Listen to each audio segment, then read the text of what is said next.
Bom dia. Então, dando continuidade ao bate-papo com o Fernando.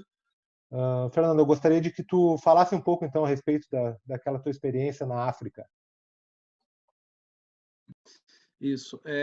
Eu acho que assim, quando eu cheguei quando eu tive a oportunidade de morar em Angola, por um motivo mais até é, foi profissional, foi por um projeto de desenvolvimento de uma escola de negócios que tinha base no Brasil e convênio também com os Estados Unidos. A gente desenvolvia lá muitos trabalhos, tudo. E é, com o tempo, eu acabei conhecendo mais profundamente Angola, me encantei com a cultura, me surpreendi com a gastronomia e eu acabei tendo uma oportunidade porque havia uma ideia, um projeto de vida que eu também queria desenvolver, relacionado também ao meu desejo de terminar a faculdade de psicologia, que eu consegui, mas foi esse também é um outro assunto que eu comecei, daí eu fui para lá e quando eu voltei eu consegui concluir. E nessa passagem eu fui consultor daí do governo de lá, inclusive de uma área que afeta também, que é no Ministério da Comunicação Social. E a gente, lá naquele período, teve oportunidades diversas de atuações que me levaram também a ter um trabalho bem legal dentro da pastoral da família, pastoral da criança, e fazia palestras lá. Então, foi uma coisa muito rica. E uma das oportunidades que eu tive depois foi atuar junto a uma agência funerária, e a agência, ela se chamava Agência Mushima. Mushima no Quimbundo quer dizer coração, né? E até tem muitas expressões, eu aprendi a falar um pouco de alguns dialetos, assim, porque criava muita empatia quando eles viam um pula, que é um branco, falar um pouco, né? Então, eu dizer para algumas pessoas que Kalamutu Nimushima Ué, né? Existe um coração dentro de cada pessoa, né? E nessa agência funerária, Angola não tem esses ritos tão espetaculosos quanto de Gana, se não me engano, que é a origem do Uhum, meme, uhum. né? Mas, sim, na nossa agência a gente fazia uma importação de diversos produtos funerários e distribuía pelo país, né? Entre eles urnas funerárias, né? E tem histórias engraçadíssimas, assim, porque, cara, que nem eu assim, não acredito nessa assombração e tal, mas eu respeito, eu tenho medo, né? E teve uma ocasião, inclusive, que eu tava morando num anexo, era um lugar, uma residência, mas era anexo ao estoque da empresa, que era bem grande, assim, tinha urnas do piso ao teto, assim, muitos metros quadrados, e quando acabava a luz, acabava quase todos os dias, eu tinha que atravessar as urnas funerárias para ligar o gerador, que atendia também a minha residência. E Não aquela deve meia ser uma luz, experiência muito não, legal. o ambiente mais propício do mundo para você ver visagem, sabe?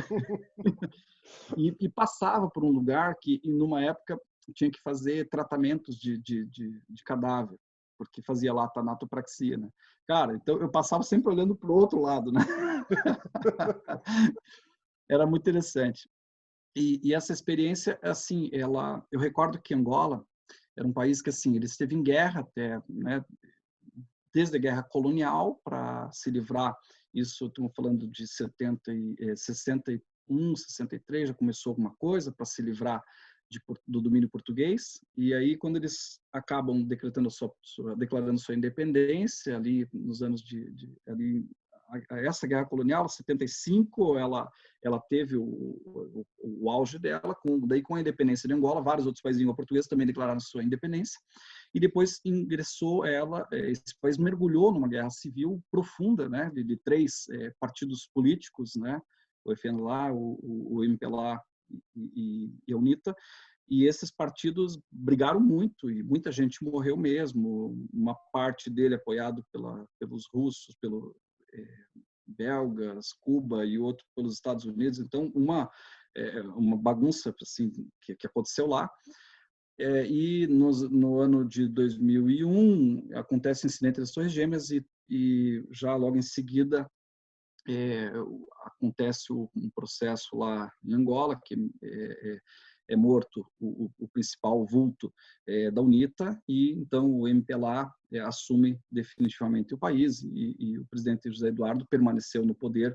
O Agostinho Neto, que era o anterior, foi sucedido pelo José Eduardo, que ficou até recentemente, inclusive. Muita gente daí, então Angola em paz em 2002, ali já acontecendo isso tudo, né? Eu lembro que eu já trabalhava com o Ministério da Comunicação Social, que eu tenho a recordação, acho que eu fui o único estrangeiro que ficou naquele país E no durante as momento eleições que eles fizeram.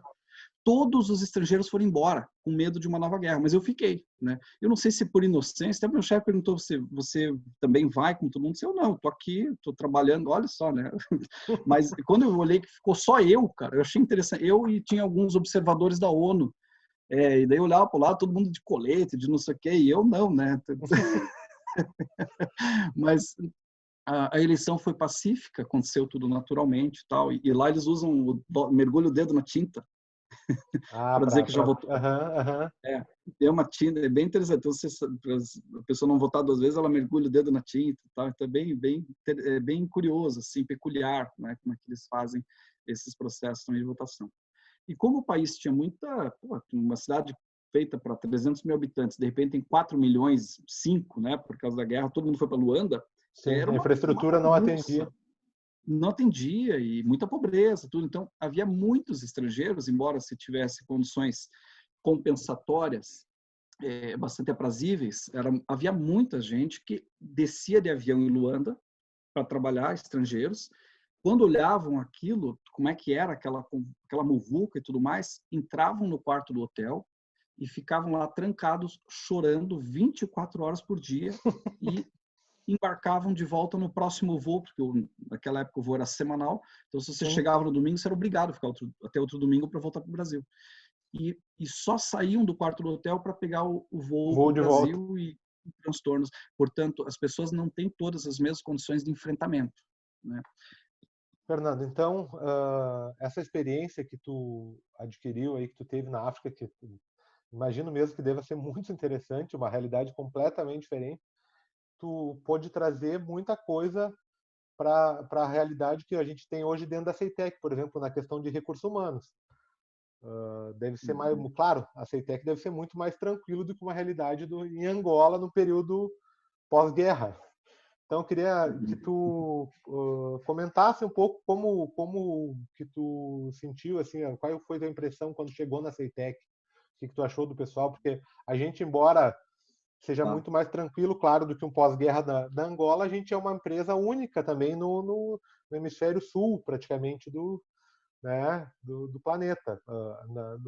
Na América Latina, somos os únicos a desenvolver semicondutores da forma como a gente trabalha na CEITEC. Então, eu queria que tu falasse um pouco sobre essa experiência. Para mim, assim, quando eu tive a oportunidade de avaliar essa contribuição que eu procuro trazer todos os dias para a CEITEC, foi algo assim de que me encantou, o desafio, a complexidade, e uma oportunidade.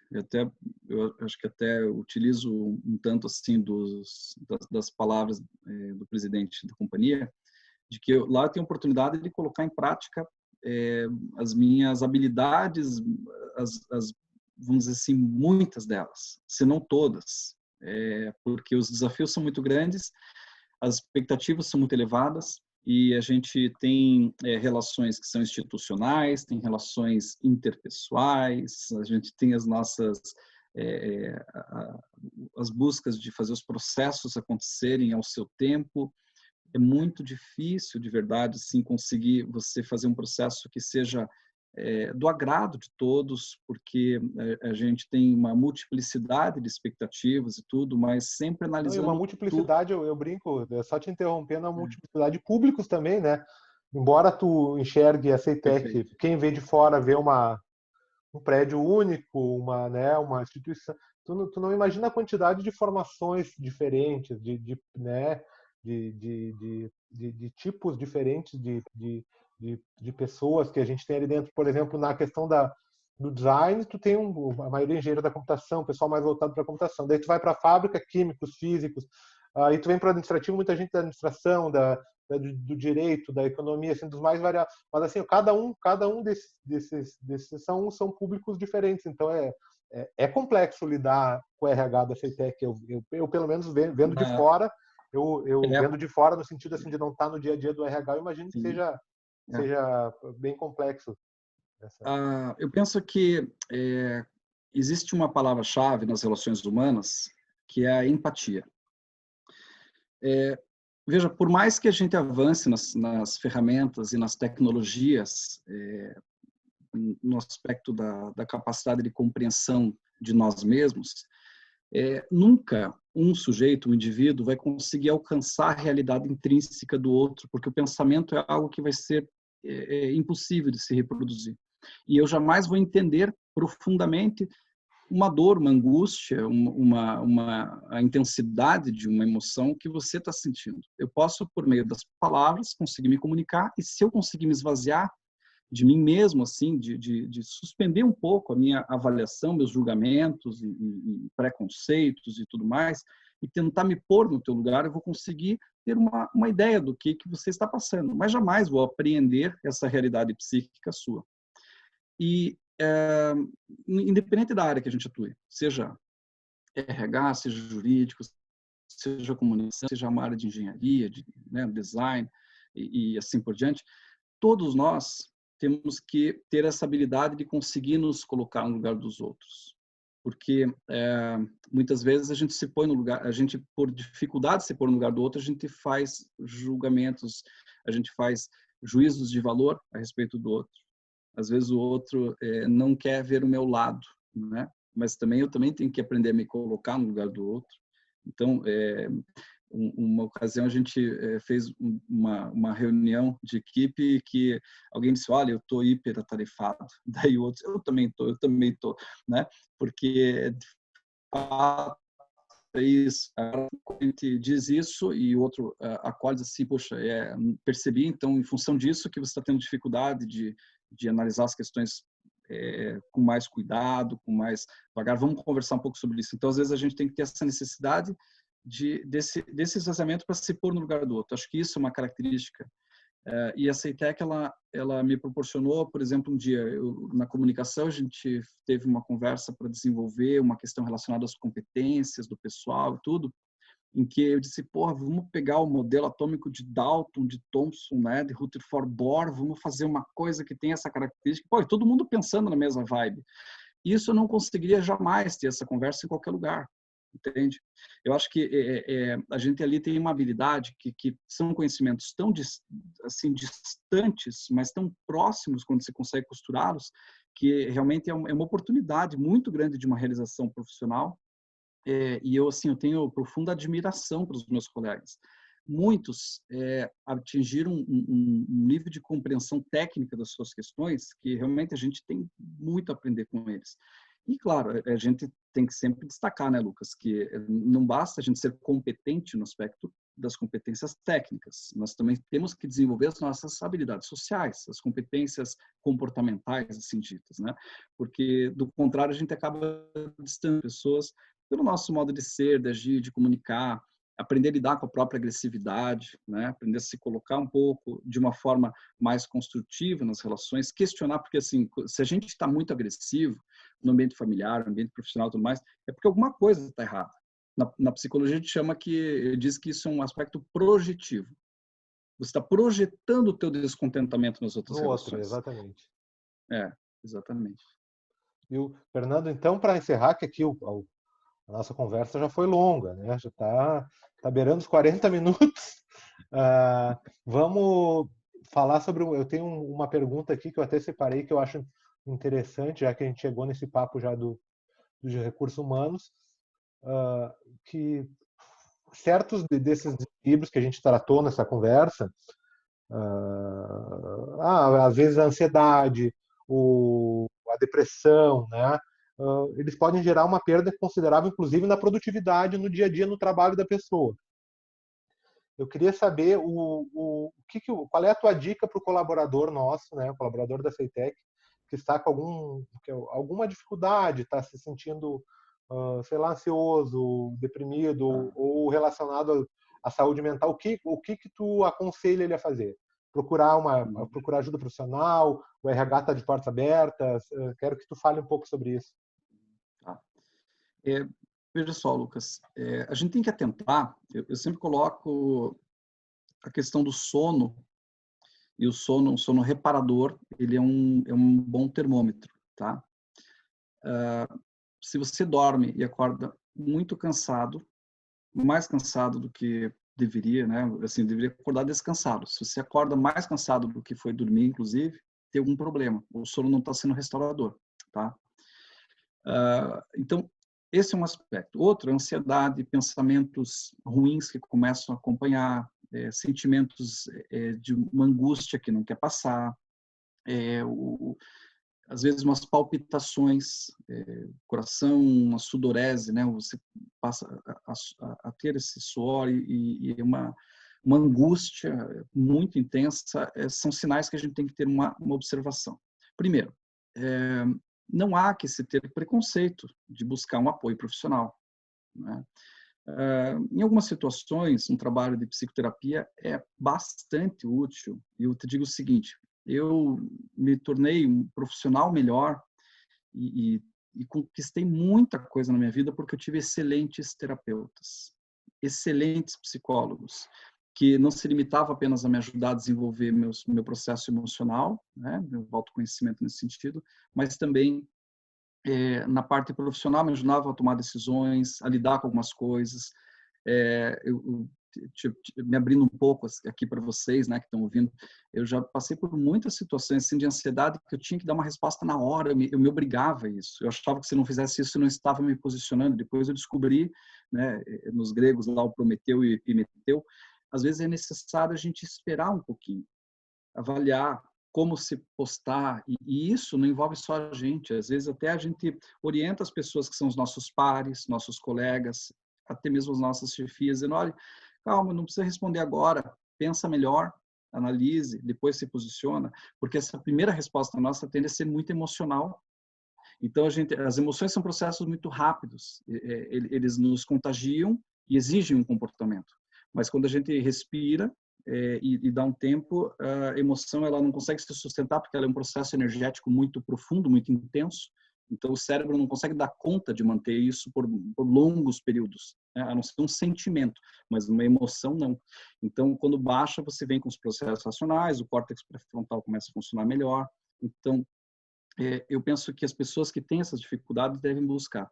Se os processos são, a pessoa já está há dias com problemas para dormir, ela está com pensamentos repetitivos, tão doloridos, está percebendo mudanças mesmo na parte, às vezes, de alimentação, ela começa a comer compulsivamente, uma tristeza que não vai embora, as zonas de prazer começam a diminuir na vida.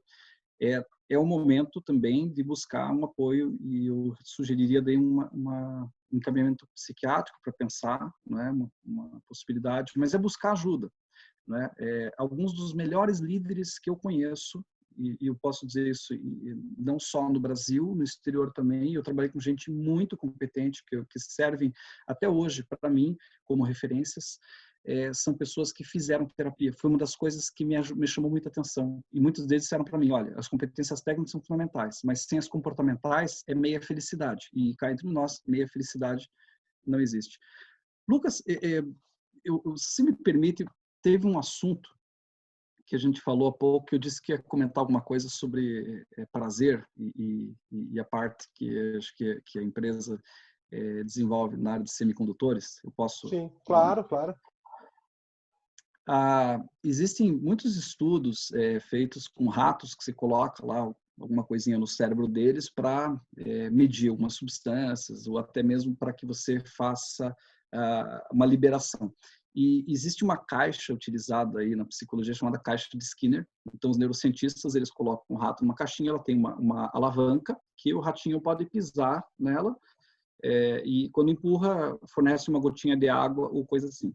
Nesse caso, eles adaptaram. E daí, cada vez que você empurra, você deixa o ratinho em privação de água por 24 horas, então ele descobre que quando empurra a alavanquinha, ganha água, ele é recompensado no comportamento, isso gera prazer, porque alivia uma dor e assim por diante. Então, ele tende a ficar apertando a alavanquinha loucamente.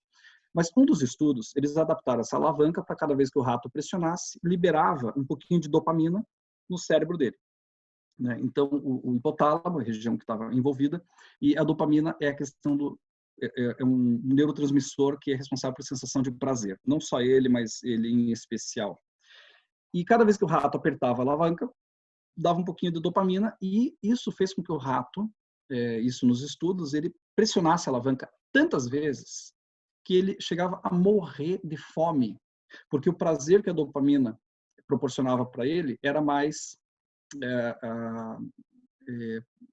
era superior, inclusive, aos prazeres de sobrevivência que estariam envolvidos. E eu queria colocar como uma fala minha final exatamente isso, de que a nossa vida não pode se resumir a buscar dopamina. Sem um sentido na vida, ela não realmente, ela não se, uma vida sem sentido não faz sentido. Porque quimicamente eu poderia talvez até reproduzir uma forma de eu inundar meu cérebro de dopamina no seu hipotálamo e outras regiões com outros neurotransmissores para me proporcionar aquela sensação do prazer. Mas é mais ou menos como você jogar o banco imobiliário e sem ninguém ver, pegar as notas de 500 e colocar no teu bolinho de dinheiro. Né? Não faz o menor sentido viver em busca do neurotransmissor. É preciso ter alguma coisa que provoque para que dê um sentido para a vida. Acho que isso que faz a diferença entre nós e bactérias e alguns vírus. Uhum. Lucas, em relação àquela questão que você colocou da empresa, eu penso que a empresa tem uma responsabilidade também de se colocar à disposição do colaborador, tudo para receber, para orientar. Né? Eu, pessoalmente, me disponibilizo para isso, mas os nossos recursos humanos se preocupam não apenas com a nossa produtividade, né? e tudo mais, mas também com a saúde. Então, sim, é claro que a empresa tem essa disponibilidade e pode nos contactar, às vezes, que é apenas uma orientação, alguma coisa. Nesse momento que a gente está mais funcionando remotamente, também não há problema, óbvio, algum em relação a esse contato. Não tenha vergonha, venha conversar, venha trazer suas questões, porque às vezes uma conversa, uma orientação pode realmente contribuir bastante. Nós temos uma busca, uma tentativa de construir uma relação, uma humanização e que a gente possa realmente ter esse olhar, essa atenção para os nossos colegas, nossos colaboradores, tá bom? Beleza. Ótimo. Fernando, então, gostaria de te agradecer. Esse papo foi longo. Agora apita aqui no meu... Você, com uma edição, você vai fazer o David Letterman da Não, apita aqui que chegamos a 1 hora de conversa. Eu quero te agradecer, então, eu vou contar que nós estamos gravando no sábado de manhã, tá? Para nossa audiência aqui. Que então, há 1 hora nós já estamos conversando e eu tenho certeza. Eu tinha mais perguntas, eu fiz aqui algumas perguntas, mas eu tenho uma lista aqui que é muito longe. Em breve a gente vai ter, embora a gente vai dividir em 2 programas, o pessoal, né, poder... Eu acho que dá para fazer um programa de 5 minutos, só pega a parte que interessa que eu falei. A gente vai dividir em 2. E assim, ó, futuramente eu quero que tu volte para a gente conversar mais, tá bom. Né? Porque temos vários assuntos para tratar. Tá bom? Muito obrigado, Lucas. E que bom que eu vejo de uma forma muito agradável, otimista, essa forma que a empresa tem cuidado de manter alguma comunicação e tudo mais, parabenizando aí o teu lado também pelo eu vou agradecer então, porque a ideia que virou esse bate-papo virou um programa, digamos assim, foi uma ideia conjunta nossa, né? Eu vou contar aí para o pessoal como é que foi que tu deu a ideia, né, no início do pessoal aderindo ao teletrabalho. Quem sabe a gente conte a experiência de alguém que foi legal e que fez um curso legal. Vamos fazer uma entrevista. Eu disse, quem sabe a gente faz, já que a gente está indo para tudo para online, vamos fazer um bate-papo online. E aí desse primeiro bate-papo já nasceu essa nossa ideia de fazer uma série de bate-papos. que o feedback, eu vou te contar que o feedback que eu recebi de alguns colaboradores foi que é muito interessante, tu acaba conhecendo mais das pessoas, né? Porque, embora no dia a dia tu esteja ali né, Uhum. conversando com os colegas, tu acaba não sabendo de várias coisas da vida dessa pessoa. E aqui a gente pode externar, né? Pode contar um pouco mais. Mas então te Boa. agradeço, Fernando. Um bom final de semana. Obrigado, viu? É isso Até aí. mais. Abraço. Valeu, gente. Valeu. Valeu. Obrigado, Lucas. Até mais.